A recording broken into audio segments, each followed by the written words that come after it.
Cuban President Raul Castro has hailed the mutual decision to re-establish the US-Cuban diplomatic relations, but urged Washington to lift the 5-decade-long embargo against his country.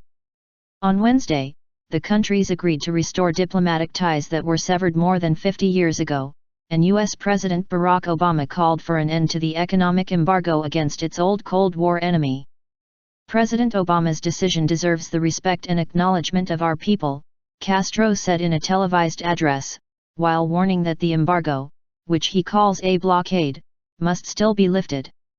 We have agreed to re-establish diplomatic relations, but this does not mean the principal issue has been resolved. The blockade, which causes much human and economic damage to our country, should end, he said. He challenged Obama to modify the policy, which is rooted in U.S. law, with executive action. Obama said on Wednesday that the U.S. was changing its relationship with the people of Cuba. We will begin to normalize relations between our two nations. Through these changes, we intend to create more opportunities for the American and Cuban people and begin a new chapter, he added. Al Jazeera's Patty Culhane, reporting from Washington, said the trade embargo imposed on Cuba after ties were severed can only be lifted by Congress. Senior administration officials tell me they don't think Congress is going to lift the embargo. We have seen several members of Congress come out and call the president's moves outrageous, she said. Republican condemnation. Republicans, who will control both houses of Congress from January, oppose normal relations with the communist-run island. Relations with the Castro regime should not be revisited, let alone normalized, until the Cuban people enjoy freedom, and not 1 second sooner, said House Speaker John Boehner.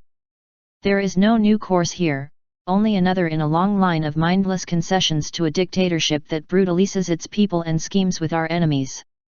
A day earlier, after 18 months of secret talks, Obama and Castro agreed in a phone call on a breakthrough prisoner exchange, the opening of embassies in each other's countries, and an easing of some restrictions on commerce. Havana released a U.S. citizen, Alan Gross, who had been jailed for 5 years in Cuba, and an intelligence agent who had spied for the U.S. and was held for nearly 20 years.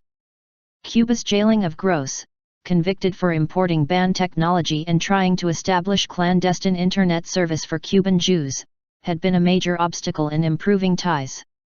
The U.S. in return freed 3 Cuban intelligence agents who had served 16 years in U.S. jails for spying on Cuban exile groups in Florida.